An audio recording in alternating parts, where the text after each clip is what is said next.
Bullseye with Jesse Thorn is a production of MaximumFun.org and is distributed by NPR.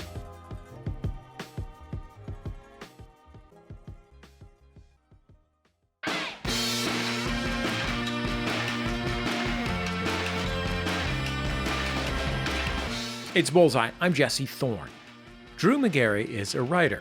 He was a longtime columnist at Deadspin. He's written features for GQ and The Atlantic. He's a novelist. In December of 2018, he collapsed after an awards show in New York. Nobody really knows why or how. His friends found him in a heap on the ground, called 911, and paramedics rushed him to a hospital. In the days and weeks that followed, his life changed profoundly. We'll get into the particulars in our interview. And as a heads up, things do get a little graphic. In The Night the Lights Went Out, Drew recounts the accident. He chronicles his experience with brain damage and hearing loss. He interviews the people who cared for him while he recuperated. He also writes frankly about how he and his family have dealt with the aftermath. The book is harrowing, as you'd expect in a book about traumatic brain injury. Drew writes about his renewed appreciation for life, which you might also expect. But The Night the Lights Went Out is unexpectedly grounded and funny. In the hospital, he tries to bribe friends into sneaking him beer. Once he's out, he finds meaning and comfort in moments as small as returning a gift to the store. Anyway, enough setup. Let's get into it. My conversation with Drew Magary.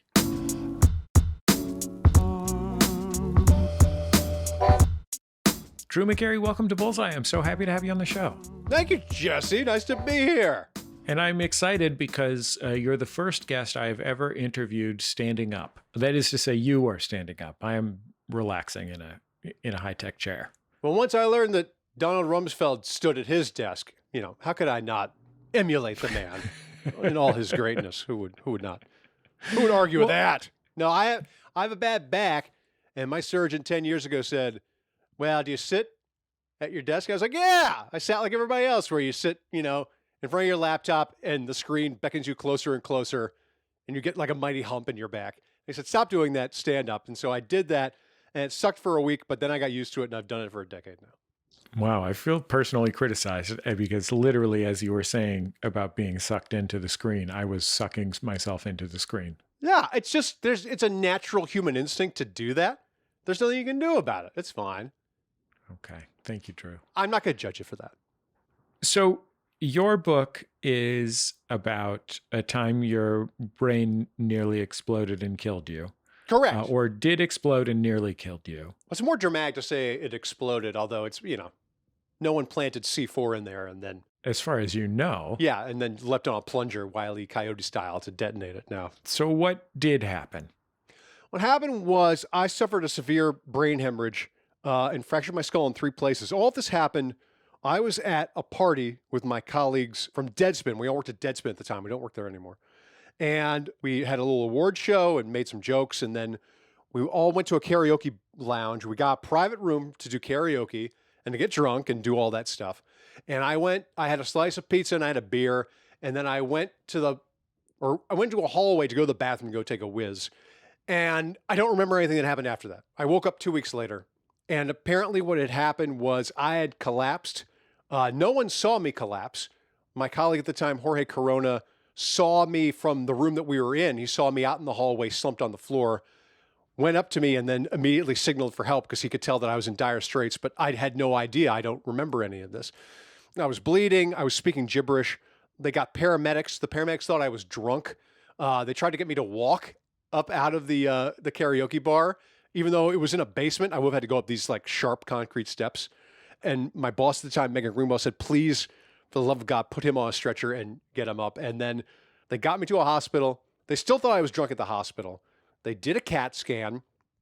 When they got the CAT scan, they were like, oh my God, this guy's in deep, deep, deep doo-doo. Transferred me to another hospital. I had an emergency craniotomy about 6.5 hours after I collapsed. And the doctor that I spoke to, who operated on me, said that normally people survive this sort of injury 4 hours within, if they're operated on within 4 hours of collapsing. I got 6, but I still managed to survive somehow. But when I woke up, it was 2 weeks later because I'd been in a medical induced coma and I was half deaf, couldn't smell anything, still can't. And my taste had been compromised too. And I had permanent brain damage, which I had to learn to live with for a year and change. And I'm still learning to live with after the fact. And so the book is all about that. Drew, I'm going to pause you here and move back to emergency craniotomy. Yes. What does that mean? So I had what was called a subdural hematoma. So I had fractured my skull in 3 places. No one knows how or why.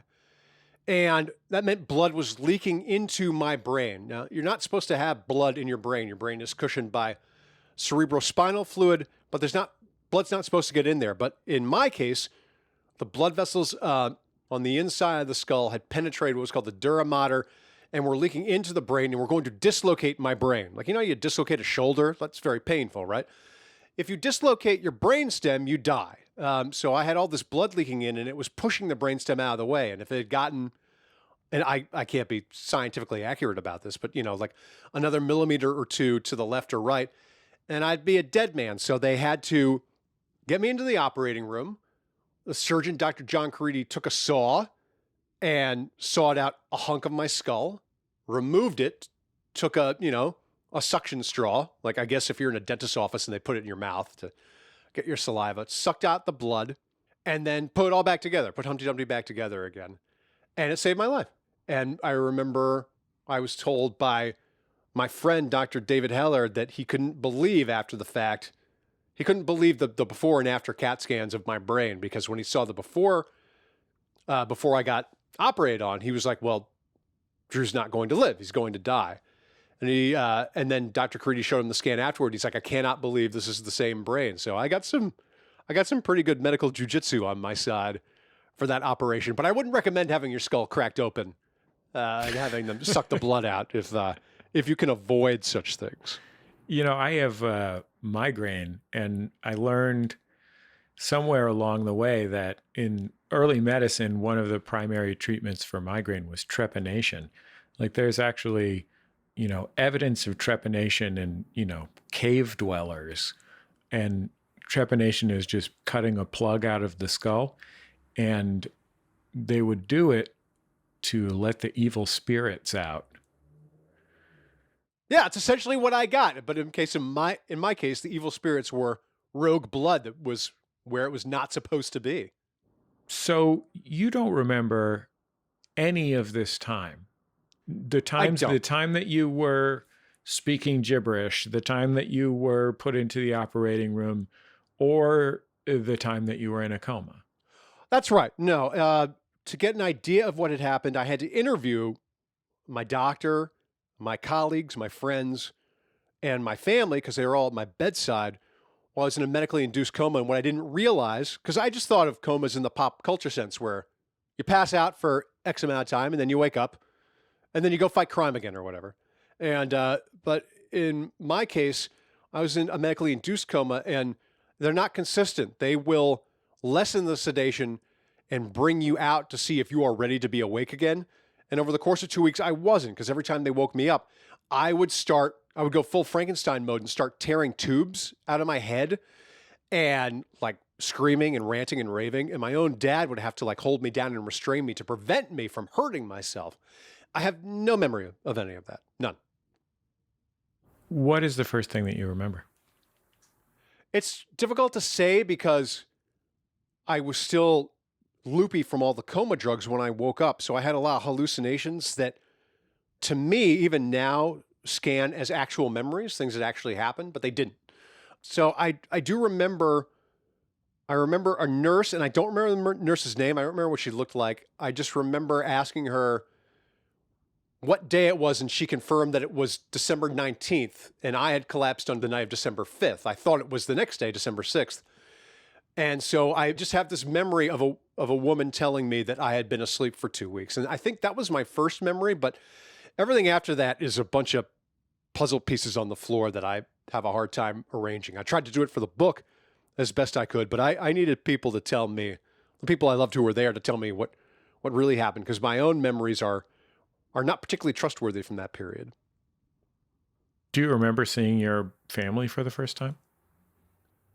No, I don't know if I remember the first time. I just remember one time I was awake and eventually they showed up on the scene, but I don't remember it being, there was no hallmark moment where I was like, oh, you guys, I love you so much and all that stuff.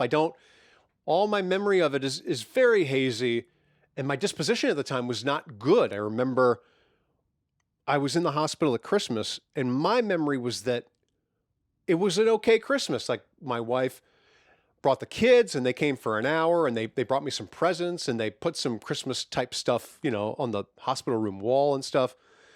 And I was happy, or so I thought. And my wife told me after that, she's like, no, you were a jack. You didn't want to see anybody. You were withdrawn and sullen and didn't want to talk to anybody.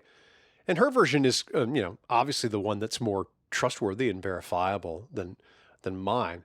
So, I have these memories of my family, but they're all a bit scattershot. And so I think less in terms now of what I remember and more about what they had to go through. The moment that,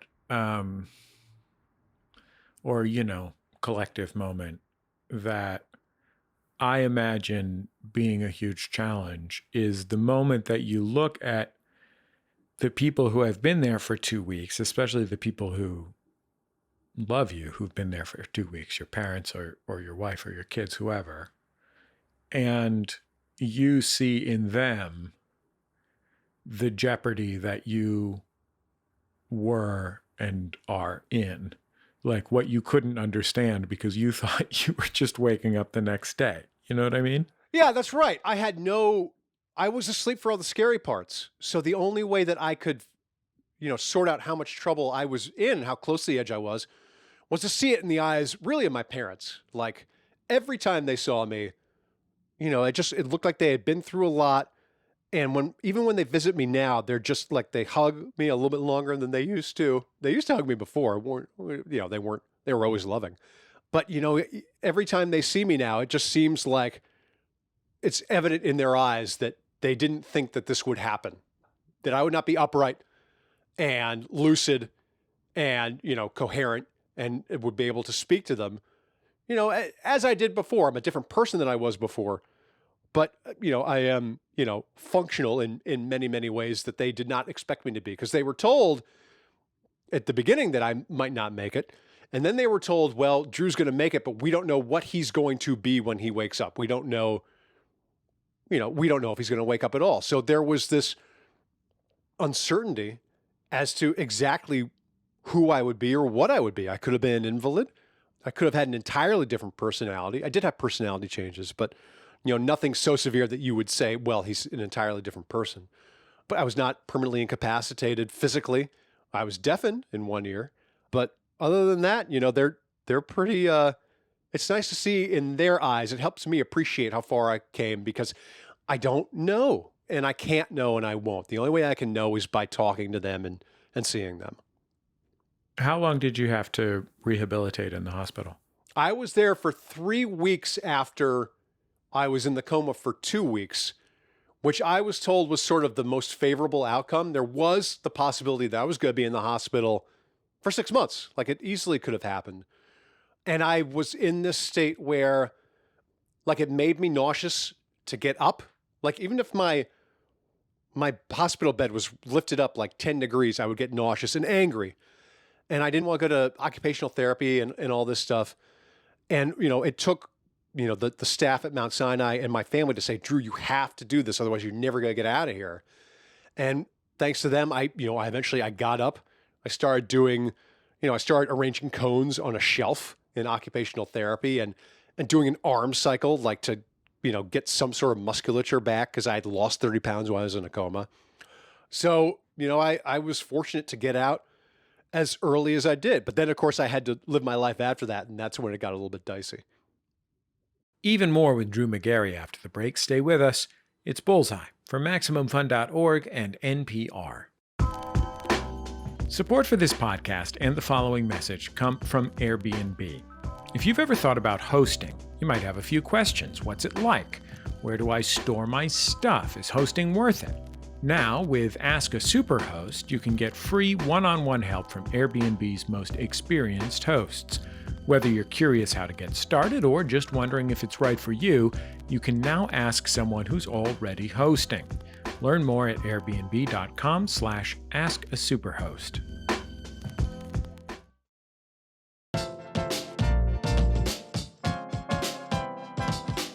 Welcome back to Bullseye. I'm Jesse Thorn. My guest is Drew Magary. He's been a writer and columnist for Deadspin, SFgate, GQ, and more.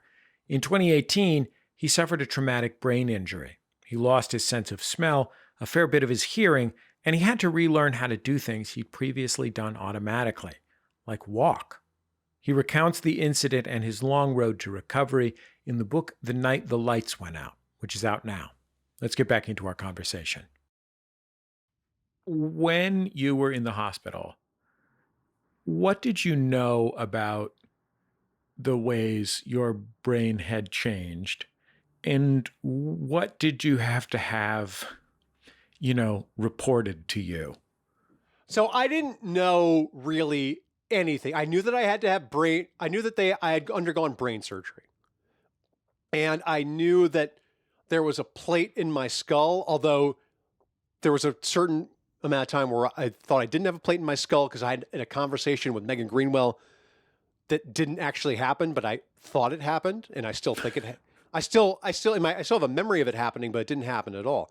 So anyway, I didn't understand the full scope of what had happened. I just knew that all I knew were the basics. Was that I had to go undergo brain surgery, otherwise I would die. And now here I was alive, but I couldn't get up yet, and that was really it. It wasn't until I got home and I saw the scans and I saw the damage to my brain with my own eyes that I understood something was different. But it didn't happen right away. It wasn't like a lightning strike. Like, it just takes time. It's a very, very gradual thing where you take in a devastating piece of news and you don't react in the moment. You don't drop to your knees, you don't scream or anything like that. It just sticks with you. It just adheres to you and sort of grows around your psyche over time. And that's what happened to me. I knew that something was wrong with my brain, but the other thing was that I was brain damaged. So I couldn't understand what it had done to me without people telling me what was wrong. Because I didn't feel like a different person, but I was. Yeah, that's the part of that experience that, reading about it made me feel the most disconcerted. It was the idea that you would be different in ways that you couldn't see within yourself, right? That your sense of self felt unstable because it wasn't describing the actual situation you were in. You know what I mean? That's right. And I thought, I had convinced myself, because I could walk and talk and, get back home and stuff like that I could just be me all over again, that everything would be the same, and that I could just go back to being Drew and writing, because I could still write and all that stuff. So I had all these signs here telling me, well, you are who you were. But, my wife pulled me aside. She's like, you're different now. You're not, you're on edge. You're not the person you were, and you have to understand that. And I just didn't really do it, because it seemed to me that I had this avenue to become my old self that I was determined to stay on and reach the end of. When you talk to people who knew you and cared about you, including your family, in the sort of reporting of this book, how did they describe what you were like early on when you were released from the hospital? They were all very polite. Like, the person who knew the best about how I was out of the hospital was my wife. And she was the one who was the bluntest. She was like, you were a and she gave it to me straight, the way you have to do when you're married. But, when I was in the hospital, I was irritable and touchy and sullen, and my parents were polite about it. But some of my other coworkers, like Megan Greenwell, were like, oh, dealing with you was a real pain in the ass. Like, we would bring you food and you wouldn't even eat it. It was terrible. And it was sort of like, it was funny because it's one of those moments where you'd rather have some gallows humor about it than really reckon too hard with the fact that you might be looking at your friend, undergoing a real wholesale personality shift that will, haunt him for the rest of his life. You had to get back to work. I wanted to. Yeah, I was about to say, both because you had to pay your mortgage or whatever, but also because, I imagine your identity is pretty closely tied to being a writer. It is, yeah. How is it different when you started working after you had been through all of this? Or when you were in the middle of going through all of this, I guess? I mean, there were two things. One was that I could still write, which to me signaled to me that I could still be me, right? So that I had not lost that part of my brain. That was all still fairly functional. Like I could still do all that. The only problem was I couldn't stand up for very long once I had gotten out of the hospital. Like I could stand up, but I would still get woozy, I would get nauseous, and I would get tired. And to this day, I still get tired quicker than I used to because of what happened. So I was sort of in this spot where I knew I could do what I was able to do. I could do what I was put here to do. But I had to sort of bull through all of these physiological obstacles to get there. But I really wanted to do it because I really wanted something to do because I was bored. Like I was, convalescence is really boring. Like I was supposed to sit there and let my brain heal. But, the whole time my brain is like, I would like to do something, So it was this odd thing where if you looked at my writing after the accident and I had not told you that I had been in an accident, you wouldn't have known I'd been in an accident. But the process of getting to my computer and literally standing up to be able to do it, and to not like spaz out if my son interrupted me, like when the kids would come in while I was writing in the middle of a train of thought, I would give them the look, I wouldn't scream or anything like that, but I'd be like, what? Like I'd be very impatient and they would know like just to back off, which is not something you really want. It's not a reaction you want your kids to have to you, right? So, I'm talking too long, but anyway, the point is that the process of getting to the writing and then sometimes the content of the writing, like not how it was written. Like I wasn't like missing words or anything like that or spelling words backwards or anything, but I was mad and you could see my general anger in the posts. When you talked to your wife in reporting for the book, what did she say about what it was like to be married to you while you were going through this? I mean, she said it was hard, particularly when I was out, like she had to worry about, okay, well, I was hospitalized in New York. We don't live in New York. She had to move the kids up, to New York for a month while I, struggled to get out of the hospital.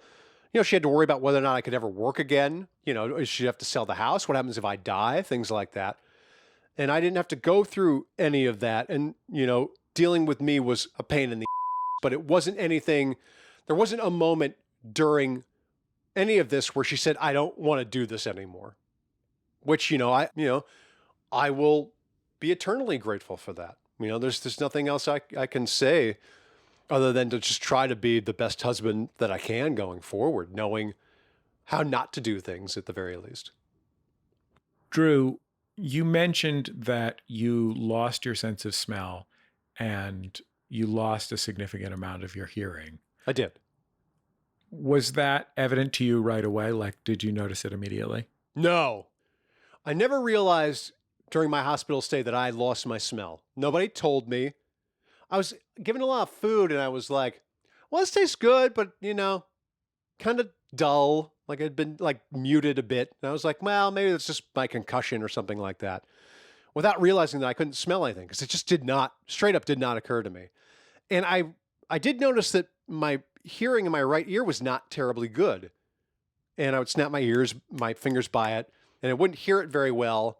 And I couldn't tell if it was deafened entirely or if it was picking up something, but just not a lot. I assumed it was picking up something.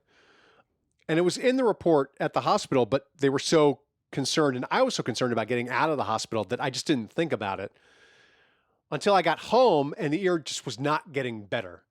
And then I went to an ENT, and that's when I saw the brain damage for the first time. And that's when he told me for the first time that I was permanently deaf on the right side of my head. How did you feel about that? Awful. I said, was like, well, that sucks, but it was another thing where I couldn't hear 100% out of my left ear. That had been damaged too, but I could hear some things, and I didn't really understand, because I didn't know anything about hearing loss, the toll that it would take on me to try to hear the world with just 40% of functioning hearing, and what it would do, to my energy levels, and what it would do to my mind when, I step into a crowded room and everything's a blur because I can't process all the sounds that are going on within it all at the same time. What was the hardest thing to relearn? What was the thing that surprised you with how difficult it was to relearn? I think it was learning to be a deaf person. So I'm here. The hearing was the one thing I was not willing to let go. Like smell, smell's pretty low on the triage list of senses, right? Like it just is how it is. You're not going to sacrifice your eyesight for your nose anytime soon. But my hearing, I was not willing to part with it. I kept saying to my wife, I'm going to get hearing aids. And then when the possibility of me getting a cochlear implant was introduced, I was like, I'm getting the cochlear implant. Hell, maybe I'll have to pay for it myself, but I don't care. I want that ear back if I can get it. Holy smokes. And I just kept at it and was willing to do whatever it took, because adjusting to life, as a severely hearing impaired person was just very hard. And then, you could even say, if you're someone who like watched The Sound of Metal or admired that movie, you could say I even cheated by getting a cochlear implant and going back to sort of the realm of the hearing. But, it took years for me to get used to just the idea of being a hearing aid person and how to live life when I don't have my hearing aids in. Like I sleep, for example, with my good ear turned to the pillow. So I turn a literal deaf ear to the world so that I can sleep soundly, which is great. And so my literal sleeping positions have changed since then. So I only sleep on my back or on my left side. Before I used to rotate around like a shish kebab, but now I just stick to one side or my back. So I had all these weird sort of, I guess I should say, accommodating tics that I developed to sort of help myself live as this new person. And it took time. It wasn't always hard. Sometimes it was just an understanding that this is what I have to do. But it was never, ever going to be instant. That was for certain. How old were your kids when this happened? So my kids are 15, 12, and 9 now, which would mean 13, 6. No, yeah. 13, 9, and 6 at the time. So not an age you want them to endure that sort of thing. Yeah, what was it like for them?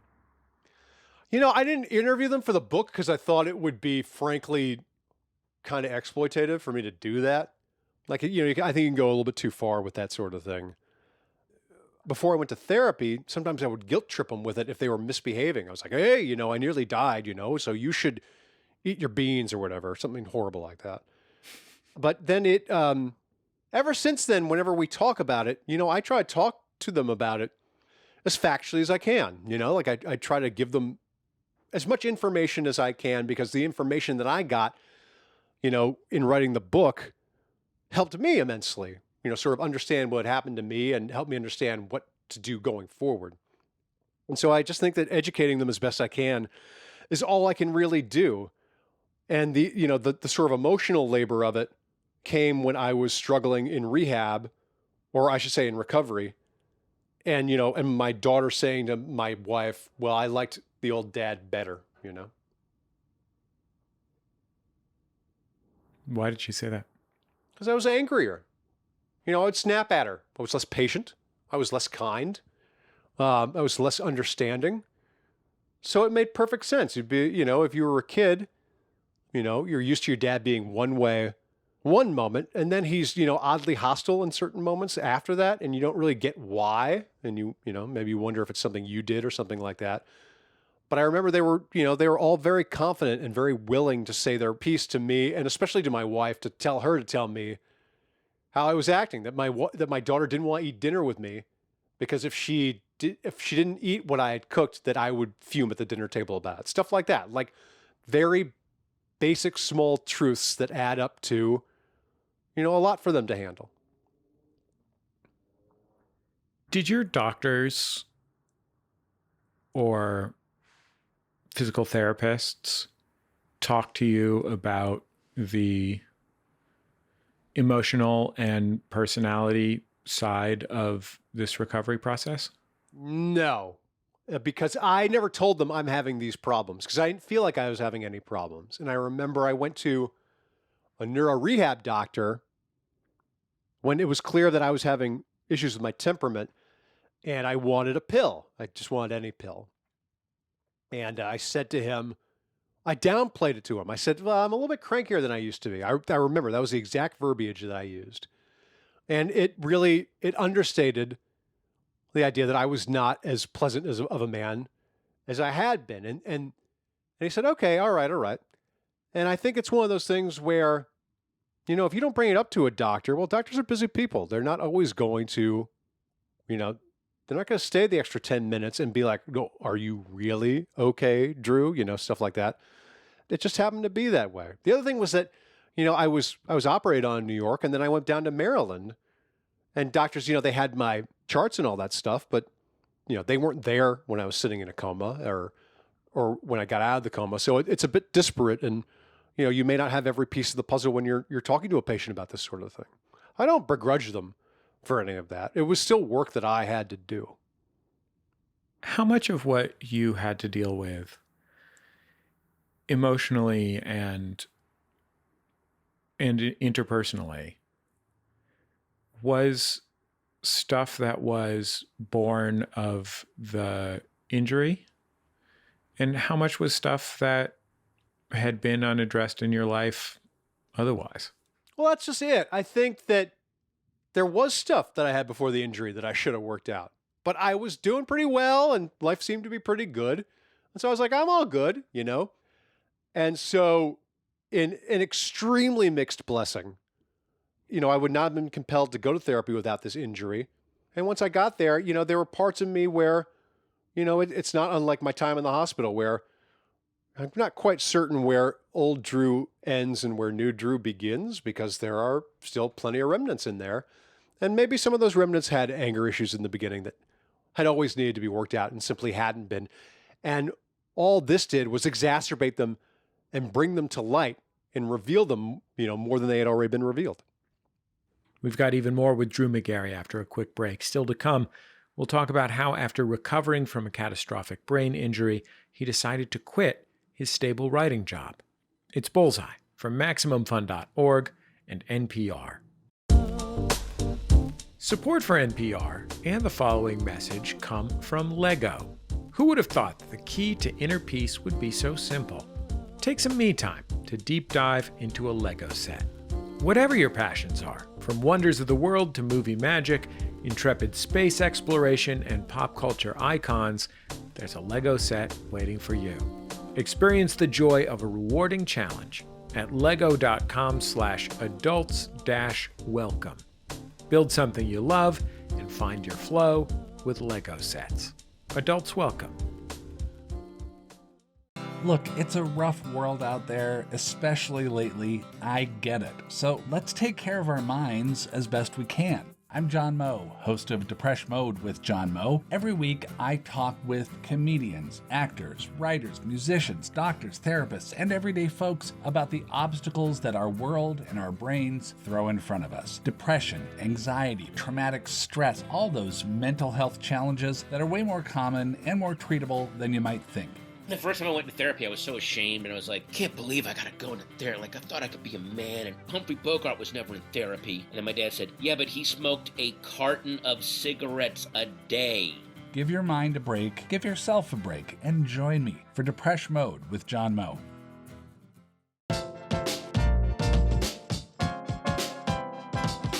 It's Bullseye. I'm Jesse Thorn. My guest is writer Drew Magary. His newest book is called The Night the Lights Went Out. There's this stereotype that comics don't want to go to therapy because they're worried that if they get less messed up, they're not going to be funny anymore. And I feel like if I was in your position, there's a part of me that would want to go like, well, I'm a columnist, so I need to be upset about different stuff. I need to have takes. Yeah. I need to be cranky or else I won't have anything to be cranky about on my blog posts. Yeah, I did think about that when I went to therapy. I was like, oh, what if what if I'm happy and then I'm just content and I'm like, well, I don't have to write anything because I'm happy. But what happens then? Then I'm going to be unhappy. But fortunately for me, I still get irritated about things that are out of my control. So I can write about that irritation quite well. And I can write about things critically, and I can write about, how I relate to things other than just being pissed off about them, which you would never know is possible on the internet these days, but it is true. You can do it. And in some ways, I hope that, it made me more open and honest on the page. Maybe there's not as many, Molotov cocktails, in the copy as there used to be. But, it's okay. It's okay to change and evolve and have your work change along with you. You kind of made your name writing for the website Deadspin, which was known for its kind of irreverent look at the world of culture through the lens of sports. Correct. And was a part of the sort of broader Gawker family of websites, which were all known for kind of, in a large way, creating the voice of a certain era of media. Yeah. Certainly online. Yeah.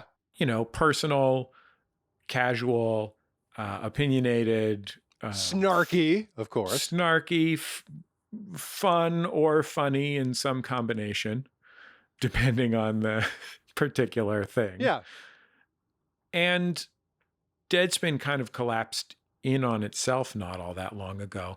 Where in the timeline of your life and career did the black holeization of Deadspin happen? So it was less than a year after I got hurt. My colleagues at Deadspin saved my life that night. And so I was sort of tied to the site by blood almost. And, I never wanted to leave. I never wanted to write anywhere else. And, what happened at the end of October in 2019 is that we were handed down an edict by our new ownership saying we couldn't write about certain things that they didn't want us to write about. And it was the culmination of a lot of just horrible stuff that they had done to water down the site, including putting advertising on that made the site essentially unreadable for people who wanted to read it. So the website's ownership had traveled to the unlikely home of Univision for quite a while. Yes, that was after the Hulk Hogan case, which ended up bankrupting Gawker, and Univision scrapped it, picked up off the curb. Yeah, and then it had been sold on from there.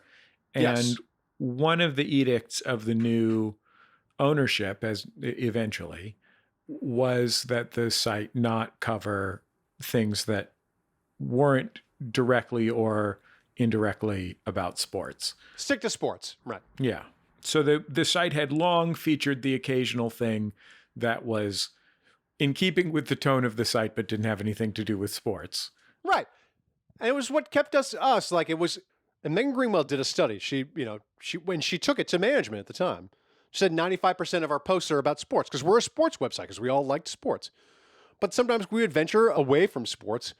And it was because readers trusted us to do that. That if we wanted to argue about what the best sandwich is, that the readers would want to do that anyway, because that's fun and that's part of just, when you go to a baseball game, you don't talk about baseball for 3 hours. You talk about other stuff too. You talk about life.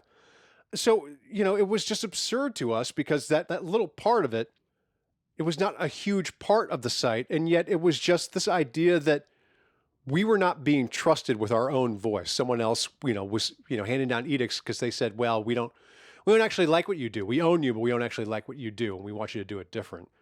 And we didn't want to do that. And we didn't want to do it without each other. So that's why we all quit at the exact same time. Was it scary to go through that as you were trying to find your feet? I mean, like literally trying to get your feet under you. I didn't mean to make that weird pun or whatever. No, you can do that. No, because I was up and walking and exercising by then. So I was I was mobile. But you were still trying to figure out like what it meant that you had gone through this. There was still physical ramifications that you were dealing with. Correct. And you were walking off a gangplank with your colleagues who you loved who had saved your life. Yeah, and I didn't have health insurance if I had quit. We would have had to pay Cobra, which we did. So was it scary?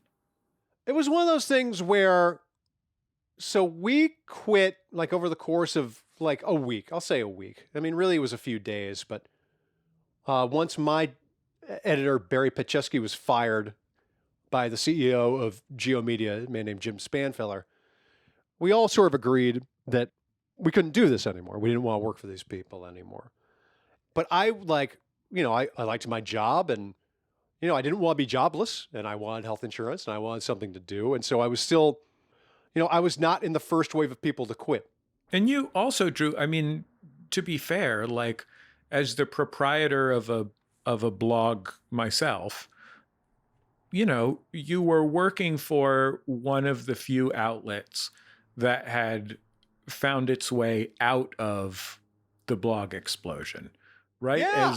As social media had decimated the blog landscape, right? You had an actual job writing for one of the very few outlets that had survived that decimation and was still pretty successful. Yeah, and it was like, where else will we be able to write like this? Because there really wasn't. And after we all quit, quickly found out that there wasn't a lot of places that we could do this, not even me. But it was, I remember it was Halloween of 2019, and like Lauren Tyson had quit, and Tom Lay, who runs Defector now, told us he was going to quit. And I was like, I have to, I was thinking of reasons not to do it, to see if, maybe there would be a way to sort of keep it together somehow. But it just became obvious that it wasn't going to happen and that I was going to have to quit. And I said to my wife, are you, I explained the situation to her, and she's like, oh, well, you have to quit. And I was like, oh, all right. Okay. Then she sees it the same way I see it. I'm not brain damaged this time. I know the lay of the land perfectly. And I quit that morning. I handed in my resignation that morning. And it wasn't scary once I had made the decision. Once I made the decision, it was crystal clear that it was the correct decision. And to this day, I don't regret it one bit. You and your colleagues started a new venture called Defector. That's right. Which, at least from the outside, seems to have been a pretty significant success. Yes.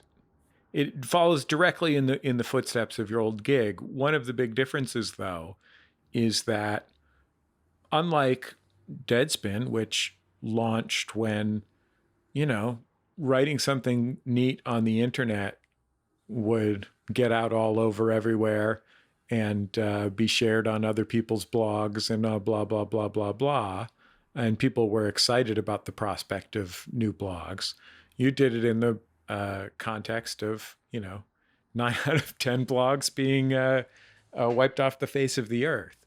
So it must have been scary to think, like, not only are we starting over, but we're not starting over in 2006 or whatever.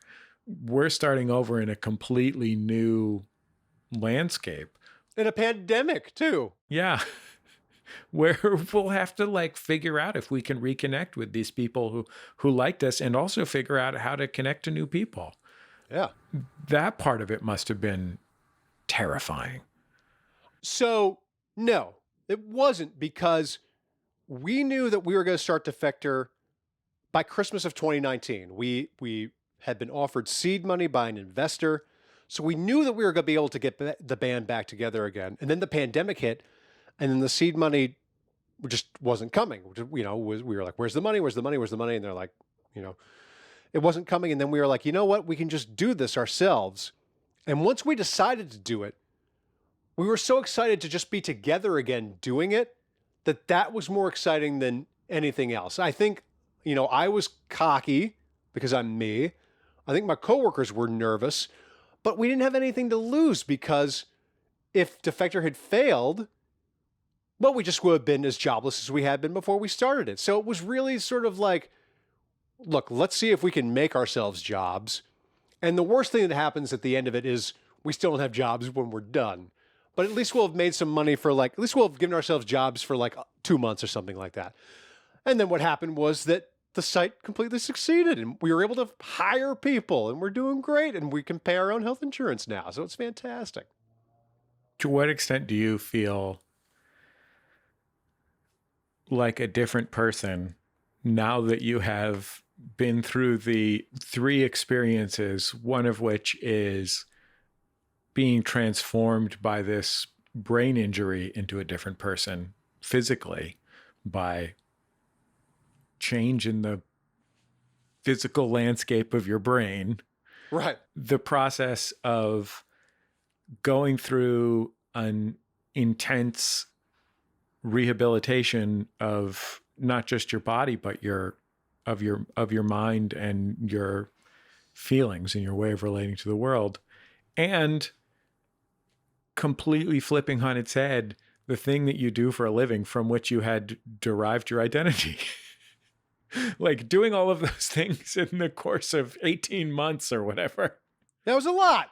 It was a lot. The one thing that I learned, though, is that the brain is a fabulous organ. When it got the damage, it recognized the damage and started to rewire itself, to work around what it had. So this was not anything that I necessarily did consciously. Like I lost part of my taste, but like my brain sort of rewired itself.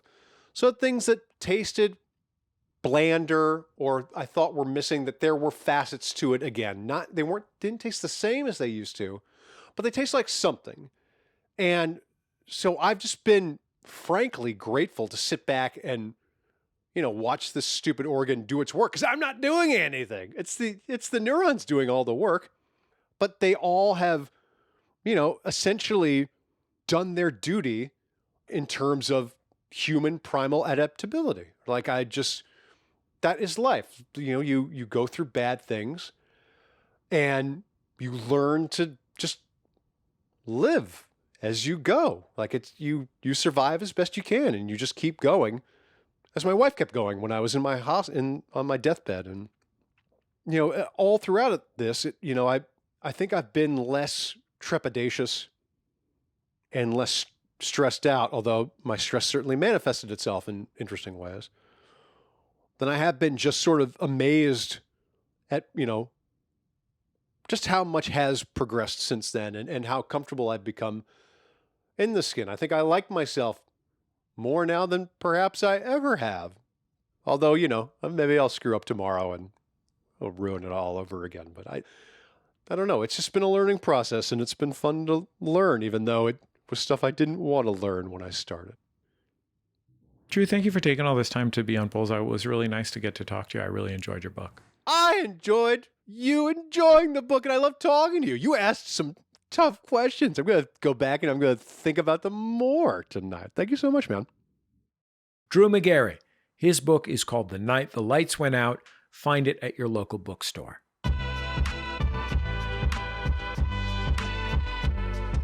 That's the end of another episode of Bullseye. Bullseye is created from the homes of me and the staff of Maximum Fun in and around greater Los Angeles, California, where this week I took a walk over to the Lummis home, the home of Charles Lummis, one of the most important early Angelenos.